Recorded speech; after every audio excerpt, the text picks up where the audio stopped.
Dear students, next topic in chapter motion is speed and velocity.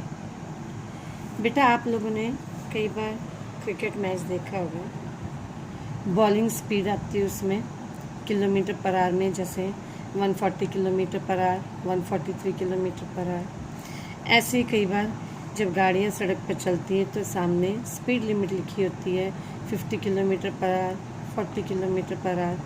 ऐसे ही गाड़ियों में भी स्पीडोमीटर होता है, उसमें जब कोई व्हीकल चलता है तो उसकी स्पीड लिमिट होती है। तो ये है क्या? This is measuring the rate of motion. Means जो गाड़ी चल रही है वो क्या स्पीड से चल रही है, उसका क्या रेट है, दैट इज़ स्पीड। अब इसको करने के लिए स्पीड क्या होती है बेटा? Total distance covered by a body पर यूनिट टाइम। स्पीड क्या है? किसी गाड़ी ने जितना डिस्टेंस जितने टाइम में कवर किया उसको डिवाइड कर दो, that will get the speed. For example कोई गाड़ी है,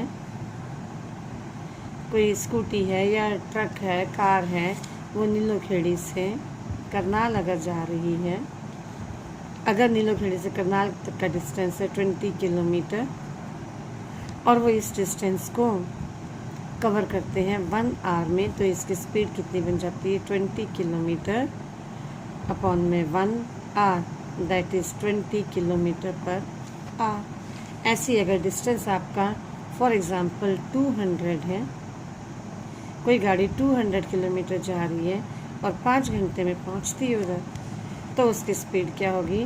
200 upon 5, that is 40 kilometre per. तो this is known as speed. इसकी ऐसा यूनिट होती है मीटर पर सेकेंड, और अगर आप किलोमीटर में लेते हो तो टाइम उस वक्त आर में आएगा, तो किलोमीटर पर आवर। मीटर पर सेकेंड को हम इस तरीके से भी लिख सकते हैं, एस के पर -1। यूनिफॉर्म स्पीड बेटा, यूनिफॉर्म स्पीड होती है when a body covers equal distance in equal interval of time. अब ये देखो, एक बॉडी ने 10 किलोमीटर पहले आधे घंटे में कवर किया, फिर 10 किलोमीटर आधे में, फिर 10 किलोमीटर आधे में, तो इधर क्या देख रहे हैं? तो वो इक्वल डिस्टेंस कवर कर रही है, वो इक्वल टाइम में कवर करती है, तो इसको बोलते हैं ये क्या है? Uniform speed. Non uniform speed क्या होता है? When a body covers unequal distance in equal time. देखो, इधर 10 किलोमीटर आधे घंटे में किया, फिर 20 किलोमीटर भी आधे में किया, फिर 15 किलोमीटर भी आधे घंटे में किया, तो इसका मतलब here the body is covering unequal distance in equal time, it is called non uniform speed. Now the next topic is velocity. Velocity is displacement per unit time. बेटा, in case of speed it was distance, but in case of velocity it is displacement per unit time. So velocity is displacement upon time. V for velocity, arrow means it has direction, just now I will make it clear. Then S is the displacement upon time because displacement has direction. मैंने आपको पिछले topic में बताया था distance और displacement में difference. Displacement का direction होता है, अगर डिस्प्लेसमेंट का डायरेक्शन है तो वेलोसिटी का भी डायरेक्शन है। इसमें क्या होता है? जैसे कोई गाड़ी है आपकी ऐसे गई 5 किलोमीटर, यूँ मुड़ी 4 किलोमीटर, तो अगर ये सपोज ये जाती है 2 घंटे में, तो इसका डिस्टेंस तो हो गया 5 और 4 9, तो उसमें निकलेगी स्पीड। अगर ऐसे मुड़ती है तो स्पीड जा रही है, इसकी स्पीड जा रही है बेटा जैसे 9/2, that is 4.5 kilometre per our. लेकिन अगर आपका डिस्प्लेसमेंट निकालना है तो आपको पता है कि पाइथागोरस थ्योरम से आपको ये निकालना पड़ेगा, ठीक है? तो ये निकाल के अपॉन में 2 आएगा, तो जो ये डिस्प्लेसमेंट होगा अपॉन में 2, दैट इज़ द वेलोसिटी। एक और एग्जांपल, सपोज कोई गाड़ी इधर से जाती है 6 किलोमीटर जाती है और 6 किलोमीटर ही वापस आ जाती है, तो इसका डिस्प्लेसमेंट कितना हुआ? 0, क्योंकि इनिशियल और फाइनल पोजीशन में डिस्टेंस कितना है? 0, तो आपकी इधर वेलोसिटी कितनी बनेगी?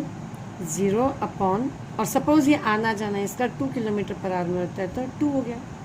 तो 0.2 इज इसकी वेलोसिटी कितनी बन गई 0 किलोमीटर पर आवर। इसकी भी यूनिट मीटर पर सेकेंड होती है और other units way kilometre per our या सेंटीमीटर पर सेकेंड में चलते हैं। तो आपको इधर से ये चीज़ समझ में आ गई कि इसके लिए हमने डिस्प्लेसमेंट लेना है और स्पीड के लिए हमने डिस्टेंस कैलकुलेट करना है। डिस्टेंस और डिस्प्लेसमेंट स्पीड और वेलोसिटी कब इक्वल होते हैं, जब डिस्टेंस और डिस्प्लेसमेंट इक्वल होते हैं। मींस अगर गाड़ी आपकी ए से बी 10 किलोमीटर जा रही है और एक ही डायरेक्शन में रहे, मुड़ेगी नहीं।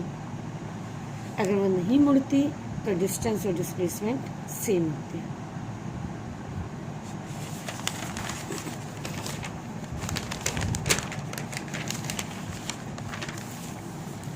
Now beta next is uniform velocity.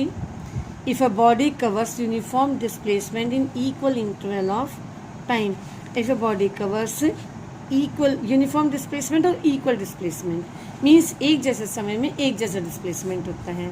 ऐसे ही non uniform if a body covers unequal displacement in equal interval of time।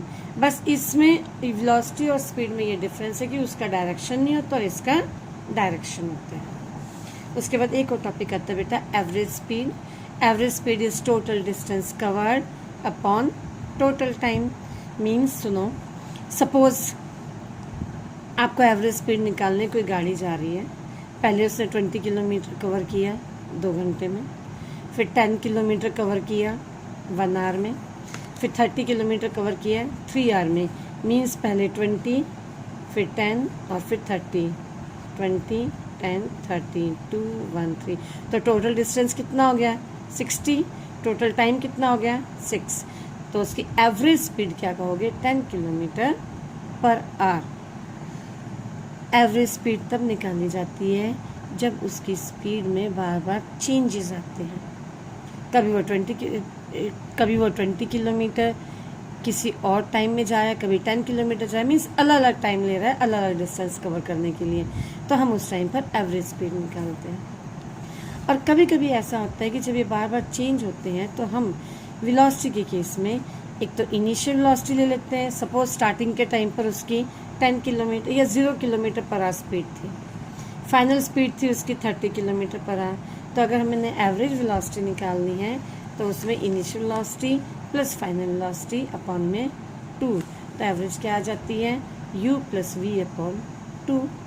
u is initial velocity, v is final velocity. Now the difference between speed and velocity. Distance covered upon time is speed, displacement upon time is velocity. We know that displacement has direction, so velocity also has direction. Distance has no direction, so speed also has no direction. It is always positive, क्योंकि बेटा ये कभी भी negative direction में नहीं जाती है। हमें तो टोटल डिस्टेंस कवर देखना है। मे बी पॉजिटिव, नेगेटिव और ज़ीरो। स्केलर क्वांटिटी है, मीन्स इसका सिर्फ मैग्नीट्यूड है, no direction. It has both magnitude as well as direction, so it is a vector quantity. अब स्पीड में मैं एग्जांपल बताऊं। मानो एक राजीव बंदा है, आदमी है, वो अपनी बाइक से 60 किलोमीटर पर आवर की स्पीड से चला गया। और इधर मैं बोलती हूँ वो आदमी 60 किलोमीटर पर आवर की स्पीड से करनाल की तरफ चला गया। अगर मैं कहती हूँ करनाल की तरफ चला गया, it means it is velocity, because I am telling you here the direction also. मैं इधर आपको डायरेक्शन भी बता रही हूँ कि वो इंसान किस साइड में गया है। चोर चोरी करके 60 किलोमीटर पर आवर की स्पीड से चला गया, चोर चोरी करके 60 किलोमीटर पर आवर की स्पीड से करनाल की तरफ चला गया। अगर हमने डायरेक्शन मेंशन कर दिया तो पुलिस को उसे पकड़ने में आसानी होगी कि वो करनाल की तरफ गया है। लेकिन इधर ये नहीं पता चल रहा कि वो करनाल गया है या कुरुक्षेत्र गया। ये तो सिर्फ ये बता रहे कि चोर चोरी करके चला गया। तो बेटा ये था स्पीड और वेलोसिटी में डिफरेंस।